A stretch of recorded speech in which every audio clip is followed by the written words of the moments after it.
the manifestation of Nut, the unveiling of the company of heaven. Every man and every woman is a star. Every number is infinite. There is no difference.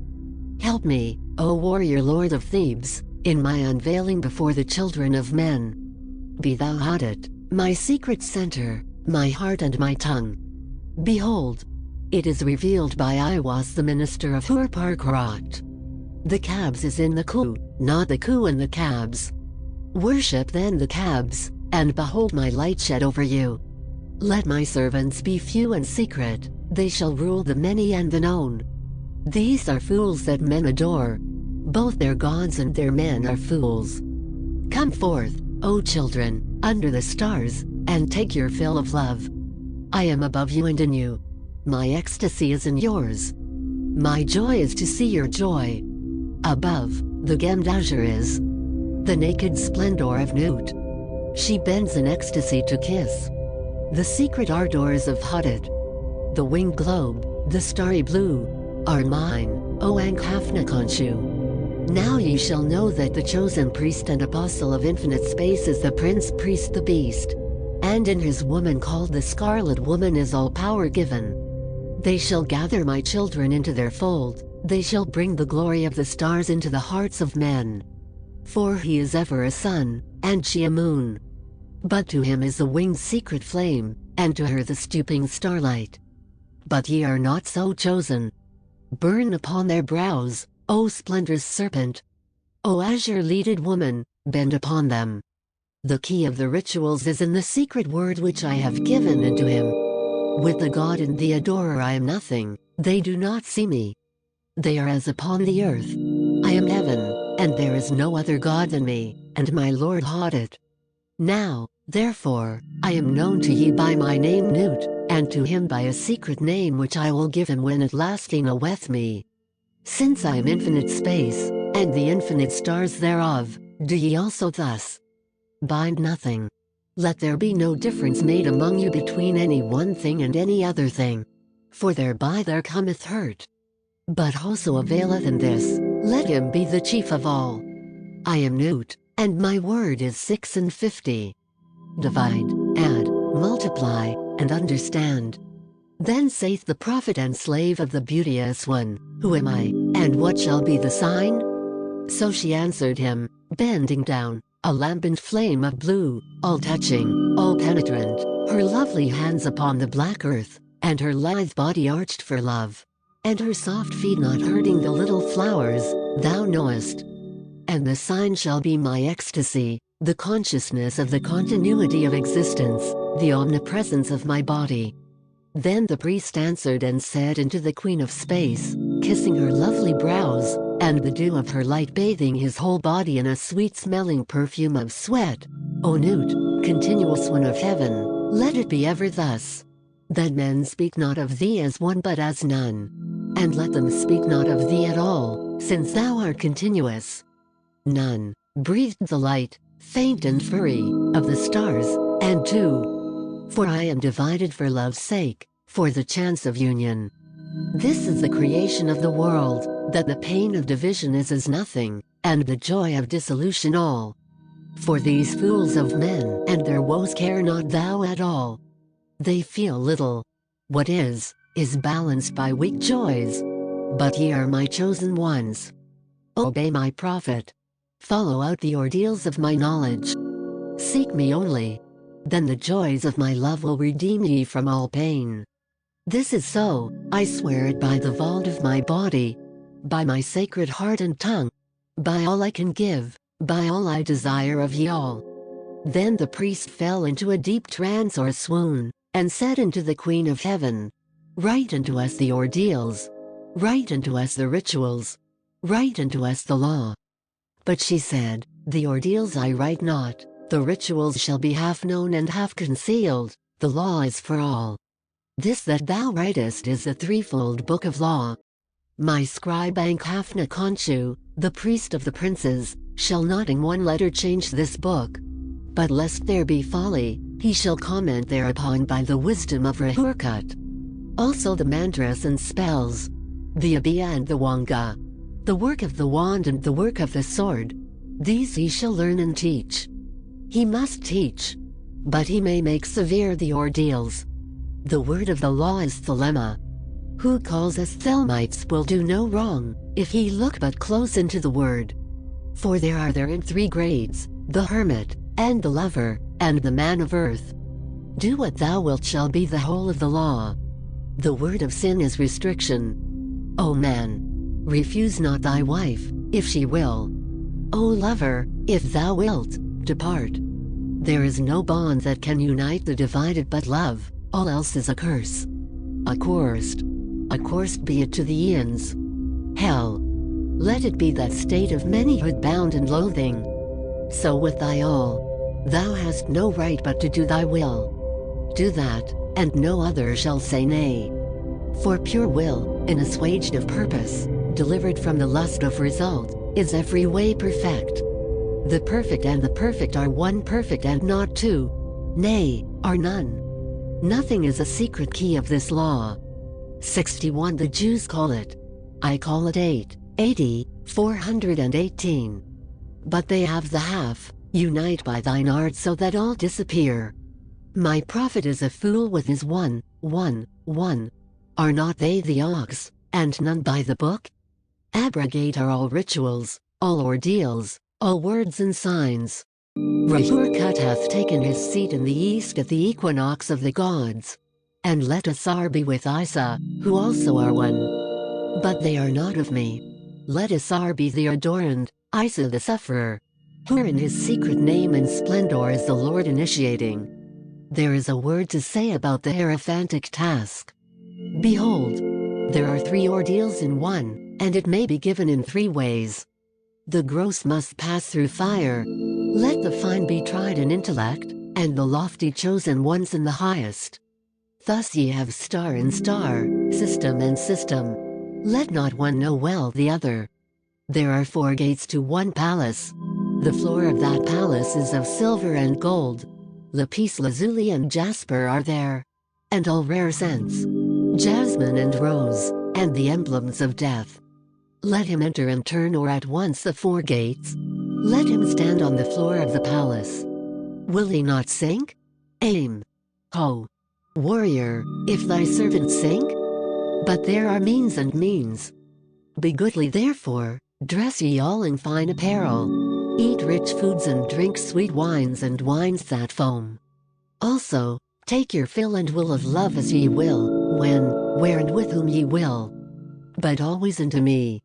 If this be not right, if ye confound the space marks, saying, they are one, or saying, they are many, if the ritual be not ever unto me, then expect the direful judgments of Rahurkut. This shall regenerate the world, the little world my sister, my heart and my tongue, into whom I send this kiss. Also, O scribe and prophet, though thou be of the princes, it shall not assuage thee nor absolve thee. But ecstasy be thine and joy of earth, ever to me. To me. Change not as much as the style of a letter. For behold, thou, O prophet, shalt not behold all these mysteries hidden therein. The child of thy bowels, he shall behold them. 56. Expect him not from the east, nor from the west. For from no expected house cometh that child. All words are sacred and all prophets true. Save only that they understand a little. Solve the first half of the equation, leave the second unattacked. But thou hast all in the clear light, and some, though not all, in the dark. 57. Invoke me under my stars. Love is the law, love under will. Nor let the fools mistake love. For there are love and love. There is the dove, and there is the serpent. Choose ye well. He, my prophet, hath chosen, knowing the law of the fortress, and the great mystery of the house of God. All these old letters of my book are right. But is not the star. This also is secret, my prophet shall reveal it to the wise. I give unimaginable joys on earth, certainty, not faith, while in life, upon death. Peace unutterable, rest, ecstasy. Nor do I demand aught in sacrifice. My incense is of ursinous woods and gums. and there is no blood therein, because of my hair the trees of eternity. My number is 11, as all their numbers who are of us. The five-pointed star, with a circle in the middle, and the circle is red. My color is black to the blind, but the blue and gold are seen of the seeing. Also I have a secret glory for them that love me. But to love me is better than all things.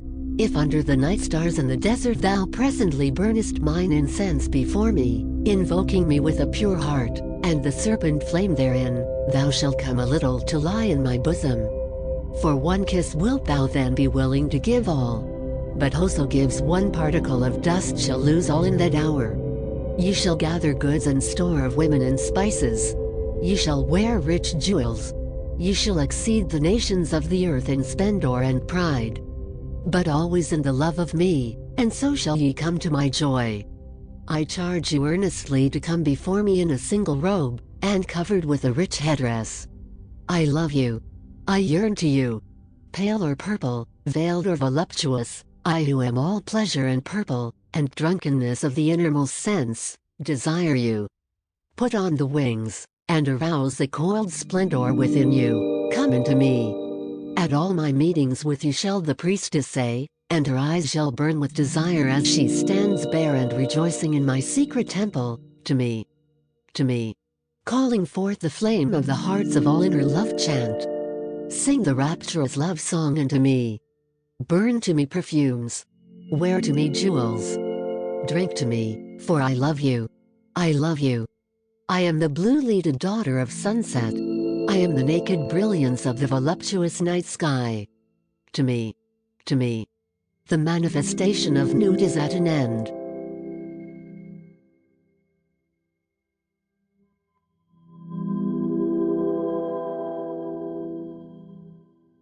Crowley said he wrote the Book of the Law on 8, 9 and the 10th of April 1904, between the hours of noon and 1 midnight, in the flat where he and his new wife were staying for their honeymoon, which he described as being near the Bullitt Museum in a fashionable European quarter of Cairo. Let by the firm Congdon & Co. The apartment was on the ground floor, and the temple was the drawing room. Crowley described the encounter in detail in the Equinox of the Gods, saying that as he sat at his desk in Cairo, the voice of Aiwass came from over his left shoulder in the furthest corner of the room. This voice is described as passionate and hurried, and was of deep timbre, musical and expressive, its tones solemn, voluptuous, tender, fierce or aught else as suited the moods of the message. Not bass, perhaps a rich tenor or baritone. Further, the voice was devoid of native or foreign accent. Crowley also got a strong impression of the speaker's general appearance. Aiwass had a body composed of fine matter, which had a gauze-like transparency. Further, he seemed to be a tall, dark man in his 30s, well-knit, active and strong, with the face of a savage king, and eyes veiled lest their gaze should destroy what they saw. The dress was not Arab. It suggested Assyria or Persia, but very vaguely. Despite initially writing that it was an excellent example of automatic writing, Crowley later insisted that it was not just automatic writing, though the writing included aspects of this. Since when Crowley tried to stop writing he was compelled to continue. The writing also recorded Crowley's own thoughts. Rather, he said that the experience was exactly like an actual voice speaking to him. This resulted in a few transcription errors, about which the scribe had to later inquire. Note, moreover, with what greedy vanity I claim authorship even of all the other AA books in Class A, though I wrote them inspired beyond all I know to be I yet in these books did Aleister Crowley, the master of English both in prose and in verse, partake insofar as he was that. Compare those books with the Book of the Law. The style is simple and sublime. The imagery is gorgeous and faultless. The rhythm is subtle and intoxicating. The theme is interpreted in faultless symphony. There are no errors of grammar, no infelicities of phrase. Each book is perfect in its kind. I, daring to snatch credit for these dared no wise, to lay claim to have touched the Book of the Law, not with my littlest fingertip. He also admits to the possibility that I was may be identified with his own subconscious, although he thought this was unlikely.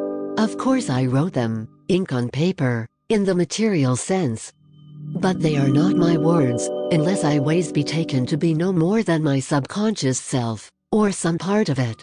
In that case, my conscious self being ignorant of the truth in the book and hostile to most of the ethics and philosophy of the book, I ways is a severely suppressed part of me. Crowley himself was initially opposed to the book and its message. I was trying to forget the whole business. The fact of the matter was that I resented the Book of the Law with my whole soul. For one thing, it knocked my Buddhism completely on the head. I was bitterly opposed to the principles of the book on almost every point of morality. The third chapter seemed to me gratuitously atrocious.